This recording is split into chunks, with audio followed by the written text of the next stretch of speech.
You are standing over a 6-foot putt. You have read 6 inches of break, picked the line, and settled the putter behind the ball. Then something feels wrong, so you make one tiny correction with your hands. The ball starts low, stays low, and slides past the cup. Now the next putt is 3 feet coming back. Miss that, and the 3 putt is on the card. You blame the stroke, the putter, the green, maybe your nerves. But guess what? The ball may have done exactly what the putter face told it to do. And that is not even the biggest surprise. The decisive mistake may have happened before the putter ever moved. You saw one line from behind the ball, aimed somewhere different at address, then asked your hands to repair the contradiction during the stroke. That is like pointing your car down the driveway, then jerking the wheel because the angle feels strange. Small correction, big miss. So the question becomes, what hidden mismatch exists between the line you see and the line the ball actually starts on? The answer begins with a fact most golfers never fully accept. Every putt you will ever hit starts as a straight putt. I have coached enough golfers to know you do not need a magical stroke to become a great putter. You need 3 connected jobs, completed in the right order, and I am going to give you inexpensive tests for every one of them. First, roll the ball straight on its chosen start line. Second, align the putter and your body to that line. Third, make sure that line matches the break you actually read. You need all 3. A new putter cannot rescue a ball that starts left. A special grip cannot repair aim that points right. And a beautifully arcing stroke means nothing if the face arrives open at impact. That is like using a perfectly sharpened kitchen knife on the wrong cutting board. The tool works. The setup does not. Here is what you can do. Take 2 alignment sticks, a ruler or any flat straight edge, 1 tee, and a visible spot about 9 to 12 inches ahead of the ball. Those simple objects can show whether your ball starts straight, whether your eyes accept the correct line, and whether your aim matches your read. No expensive fitting, no guessing from feel, and that was not even the biggest surprise. These jobs depend on one another. Alignment is useless without predictable roll, and a straight roll is useless when it begins on the wrong line. Great putting comes from removing those contradictions, then trusting what remains. So before reading another green, you have to answer a brutally simple question. Can you start the ball straight? Every putt begins with one straight decision: direction and speed. That is all the putter can give the ball. The putter is not designed to hit a controlled curveball. It cannot wrap the ball around the hole, and grooves cannot create some magical gear effect that lets you steer the break. At impact, the face launches the ball along a tangent, which is simply the straight start line you selected. Then the green takes over. Picture a bowling lane with one side slightly raised. You send the ball forward on a chosen line and at a chosen speed, but once it is moving, the shape of the lane determines where it travels. A putting green works the same way. The ball begins along your start line, then gravity pulls it downhill, and that pull becomes more visible as the ball loses speed. That is why pace changes break. Hit the same start line firmly and the ball reaches the hole sooner, giving gravity less time to move it sideways. Roll it softly, and it spends longer crossing the slope, so it curves more. Direction, speed, slope. Those 3 create the finished path. And that was not even the biggest surprise. The visible curve can fool you into trying to manufacture the curve with your hands. You read a right to left putt, so somewhere during the stroke you instinctively try to help it left. Now the ball begins left of the tangent, gravity keeps pulling it left, and the miss gets larger. Here is what you do instead. Stand behind the ball, choose the straight line on which it must begin, and treat the first foot as your entire job. Once the ball leaves the face, you are finished. No steering, no rescue move, no last-second correction. This is critically important because a good read and a good stroke can still contradict each other. You may see the correct curve, but if you launch the ball somewhere else, the green faithfully bends the wrong line. The surface is not betraying you.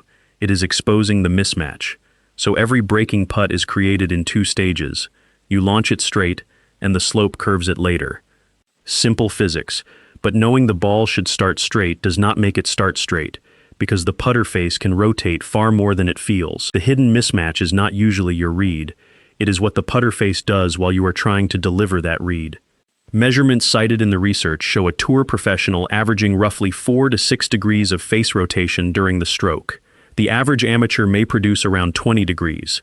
That is a huge difference, because every extra degree means the face must travel farther away from square and then return at exactly the right moment. Picture a kitchen cabinet door. Open it only a few inches and bringing it back to the frame is easy. Swing it wide, and you need far better timing to stop it perfectly flush. Your putter face works the same way. A quieter face gives you a larger window to return square. Excessive opening and closing turns impact into a split-second rescue. And that was not even the biggest surprise. You do not have to control the entire stroke. Here is what you do. Focus on approximately 5 inches behind the ball, and then keep the face quiet through the critical impact area. 5 inches back, square into the ball, stable through contact. That small section is where direction is won or lost. Put a ruler or straight edge on the practice green, set the ball so you have 5 inches available behind it, and rehearse slowly. Watch the leading edge of the putter. Train it to remain square to the line in that short zone instead of letting the toe fan open and snap closed. Now, do not make the common mistake of forcing the putter to travel perfectly straight forever. Once you are outside that critical section, your shoulders are turning and the putter can move on a natural arc. We do not care. You are not trying to build a stiff, mechanical stroke from one shoe to the other. The question becomes, what matters most? Face control near impact, that is it. A good read, correct aim, and a rotating face are 3 instructions fighting one another.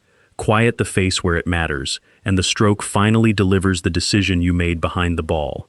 And there is a simple way to find out whether your face is actually quiet, without trusting what the stroke feels like. So build a truth machine. Place 2 alignment sticks on the practice green, parallel to your intended start line, with enough room for the putter head to move between them. Drop a ball in the middle and make your normal stroke. If the putter clips a stick, you have immediate evidence that the path wandered. If the ball starts across a stick, the face did not deliver the line. No guessing, no saying, that felt pretty good. The green just gave you the answer. Here is what you do. Start with a comfortable gap, then narrow it as your control improves. Do not begin with the sticks almost touching the putter and manufacture a cramped little stroke. Give yourself room, establish control, and tighten the gate gradually, then raise the difficulty. Roll one ball 10 or 12 feet down the channel. Set up another ball and try to make the two barely kiss at gentle speed. Not crash, kiss. Now the drill measures start line and pace at the same time, because you must send the second ball along the exact path with enough speed to reach the first without knocking it away. And that was not even the biggest surprise. The sticks are not what improve your putting, the feedback does. Practicing without feedback is like hanging a picture without a level. You can repeat the job 10 times and simply become faster at making it crooked. The same thing happens on the green. Your brain finds a compensation. The ball occasionally goes near the target, and you accidentally train the wrong motion. If you want a commercial option, Brian Tennyson's True Stroke Putting Track constrains the putter's path and discourages excessive face rotation. It gives you a defined corridor, so wandering away from the intended motion becomes obvious immediately. But you do not need to buy anything. Alignment sticks, 2 golf balls, and a straight target line can tell you whether your read, aim, and delivery agree. That is critically important. Great putting begins when those 3 stop contradicting one another. And the most useful version of this test costs almost nothing and is built around 2 oddly specific numbers, 5 inches and 9 inches. Here is what you do. Find a flat straight edge about 14 inches long. A wooden yardstick cut down with a small saw works perfectly, and so does a short metal ruler, provided the ball can sit on it without rocking. Now measure 9 inches back from the front edge and draw a line across the ruler. That is your ball position. You should have 9 inches in front of the ball and 5 inches behind it. Then draw a center line from the ball toward the front edge, finishing at a small target dot. Those measurements give you a simple test with a clear pass or fail. Set the ball on the mark, place the putter behind it, and make a compact motion along the final 5 inches of the ruler. Return the face square and roll the ball down the front 9 inches. If the ball reaches the end without falling off either side, you passed. If it drops off early, the launch was not straight. We do not care whether the stroke felt smooth. The ruler tells you what actually happened. Think of it like rolling a marble down a kitchen counter. Once the marble leaves the edge, you cannot steer it. The direction was decided before it became free. Your putt works the same way. And that was not even the biggest surprise. You do not need to force the putter straight for the entire stroke. Control the 5 inches behind the ball, return the face square, and establish the launch through the first 9 inches. After that, the putter can move on its natural arc. We do not care. For putts of 3 feet or longer, this method treats those first 9 inches as the critical straight launch zone. The visible break becomes your concern after the ball has started correctly. So practice 10 rolls, count how many stay on the ruler, and do not increase speed until you can pass 8. That is how you remove one contradiction.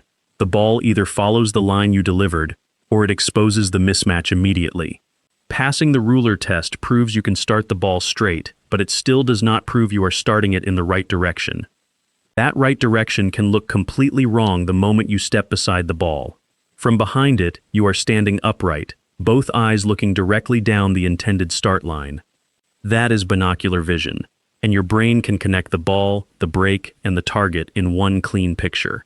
Then you move into address. Your head drops, your eyes shift beside the line, and you look toward the target by turning your head. The destination has not moved. Your perspective has. It is like steering a car from the passenger seat while looking partly through the side window. You may know exactly where the road goes, but the view feels awkward, so your hands want to correct something that is not actually wrong. Here is what you do. Read the putt from behind the ball and choose the start line. Then find one intermediate target roughly 9 to 12 inches in front of the ball. It might be a blade of grass, a grain of sand, the edge of an old ball mark, or one corner of a darker patch. Pick something precise, not an area, one point. Trace the intended line from that point back to the ball, then make one clear decision. The ball will roll over that point. When you step into address and the line suddenly looks wrong, do not renegotiate. You already chose it from the better viewing position. And that was not even the biggest surprise. This method trains execution, not prediction. It cannot guarantee that you will putt better than 99% of golfers. It cannot rescue a bad green read, and it cannot provide the correct speed. It can reveal whether the ball actually started where you intended. That distinction is critically important. A putt that misses because you misread the slope teaches you about reading. A putt that misses because you never launched it over your chosen point teaches you about alignment. Without the intermediate target, those mistakes get mixed together. So choose the point, roll over the point, and let the result tell you what failed. Great putting comes from removing contradictions between what you read, where you aim, and what you trust. The dangerous moment comes next, because golfers often choose the correct intermediate point and still aim somewhere else. Here is the test that exposes it. Stand behind a breaking putt and state the read out loud, 6 inches right of the hole. Do not say, somewhere over there. Pick the exact spot. Now walk to the hole and place a tee exactly 6 inches to the right. That tee is no longer your opinion. It is a physical record of what you said. Return to the ball and aim normally. Use the line on the ball, the putter face, or a straight ruler. Then step behind the setup and check where it actually points. Guess what? You may be aimed at the middle of the hole. You may be 3 inches right. You may be a full foot right. Yet every one of those setups can feel like 6 inches because your eyes and hands have practiced the same bias for years. It is like setting an oven to 350 degrees while the dial is installed crooked. The number sounds correct, but the equipment is delivering something else. Here is what you do. Choose the intended start point, place the tee, aim at the tee, and verify from behind the ball. Do not hit the putt until your stated read and physical setup match. That is critically important, and that was not even the biggest surprise. Repeat the test on a putt breaking the opposite direction. A golfer who unknowingly aims too far right may learn to pull right-breaking putts back toward the hole. Turn that golfer around, give them a left-breaking putt, and the same compensation can send the ball farther and farther away. The tee does not judge your read. It answers one question: did you aim where you claimed? When the read and aim disagree, the brain does something clever enough to make a few putts, and destructive enough to ruin long-term consistency. That clever correction is the real villain. You read 6 inches of break, but aim 2 inches outside the hole. Your brain sees the missing 4 inches, and during the stroke it tries to manufacture them. The face opens, the putter reroutes, and the ball gets pushed toward the line you originally pictured. Sometimes it drops, and that is what makes compensation so convincing. One successful putt rewards a motion you never consciously chose, so you keep it. Then pressure rises, the brake changes direction, or the speed gets faster, and that same correction produces a completely different miss. Here is my opinion, and you can push back on it. An imperfect but predictable stroke is far more useful than a beautiful stroke that changes whenever you feel uncomfortable.